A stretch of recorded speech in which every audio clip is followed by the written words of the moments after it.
I will say something about our dear beloved godbrother, Bhakti Sharan Vaishnav Maharaj, who's known mainly to the devotees as Srutasrava Prabhu for some, 40 plus years. I'd say this, that you personified dedication to Srila Gurudev.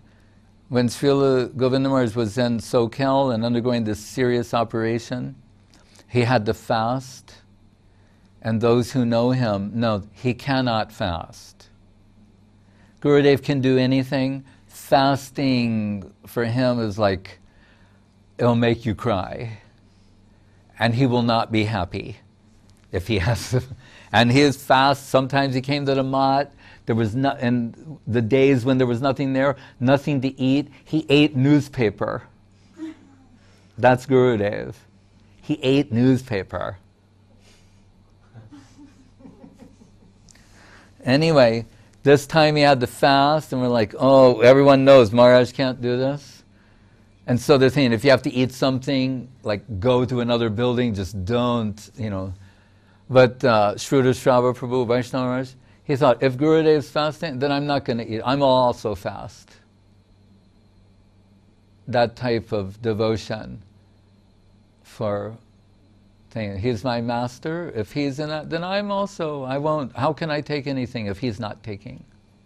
And when I first met him, and I remember the moment that I saw him, and he was grihastha, and this child in his care, like son, he showed up in the prasadam room in the New York temple. As there were some of my friends, we were brahmacharis, and maybe a little proud, like we know slokas, and we'd play the mridanga, and we're like, we're cool people.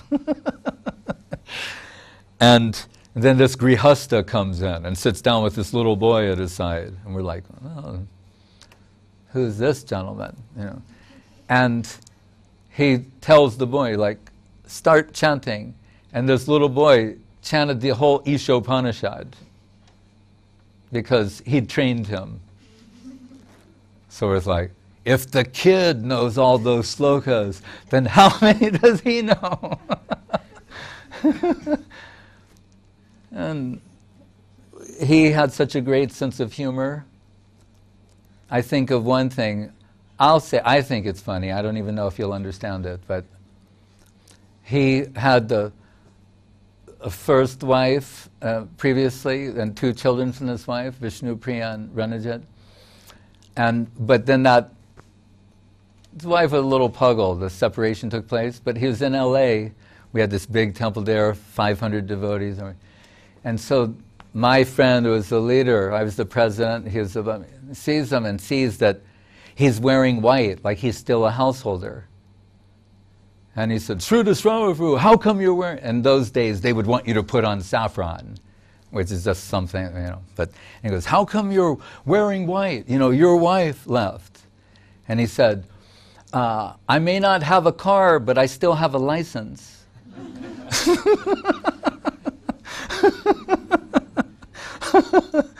Only he could think of those kind of things. But there's ever like Suicide Squad member who could be depended upon to do anything, and like heavy seva that maybe nobody else would be willing to accept without hesitation, he would accept. And always serving the devotees, and a peculiar personality. Sometimes, as Gurudev say, like angry man, has one side, like intense angry man, but balanced by this, sweet, affectionate heart, sense of humor, deep appreciation for slokas, the scriptures, Bengali, and a fanatic of, like a chatag bird around Srila Gurudev, always waiting for Gurudev to give a drop of nectar. He could wait, it didn't matter how long it was for him. Not going to any other source, just waiting for that to come. But was I going to say that, on this peculiar side, the contrasting nature and side. So when he was president in SoCal, there was this one man, he told him, after some time, Prabhu, you can't live here in the temple anymore. You're going to have to move out. And that man was devastated, and he pleaded with him and said, no, you can't stay here anymore. So I asked him to leave. And the man said, all right, but I don't have anywhere to go. He said, oh, you can stay in my house. So he lived in his house for like 6 months. So he said, you can't stay in the temple, but you can stay with me and my family at my house. So I know sometimes in the morning in London, when he was there and I was there, we would have the privilege and the honor to go and see Gurudev like very early. We know Gurudev get up very often, 3 o'clock, 3:30. And sometimes in those early morning hours, Srila Gurudev would sing or speak these very high slokas, particularly from the Antya Leela of Chaitanya Charitamritam. And we were both there and just astonished to hear these things, and that Maharaj would graciously share them with us. And I knew, without trying to sound indirectly endorsing myself, but I knew, like, if he's there and I'm there, there's a chance that this can happen, that Gurudev will feel comfortable enough to come out with these things. So it means how much high regard he had for him. And he told me when he became a member of his veranda crew and personal servitor in the final days, and looking after his health and everything with such love and affection, that Gurudev turned to me once and he said, Maharaj, he said, Srutasrava Prabhu is keeping me alive.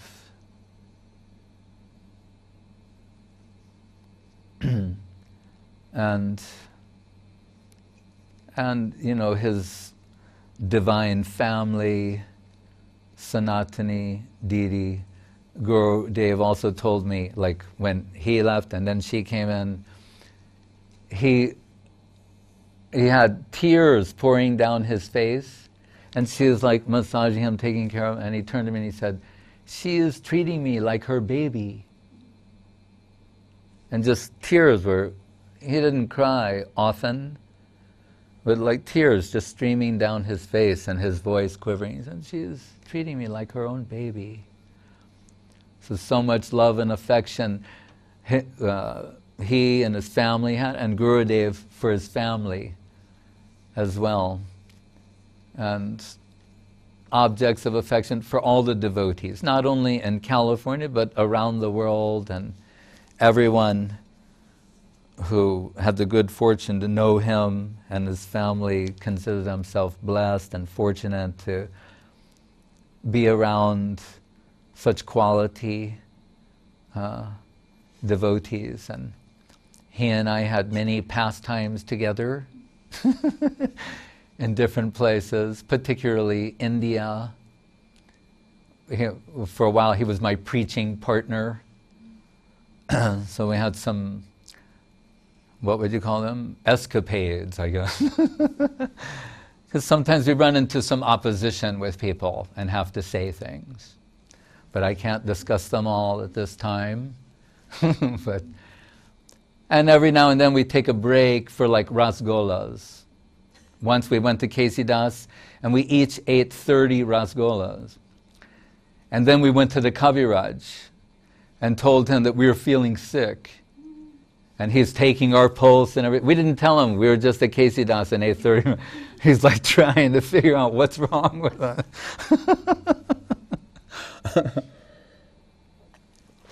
So Anyway, it's inconceivable that he's not here. And it's like Gurudev took him and Siddhanti Maharaj and Bhuvan Mohan and Rishabdev and some others with him. I think also for him that he couldn't tolerate a world where there's no Govinda Maharaj. Like Govinda Virahena me. He can't live.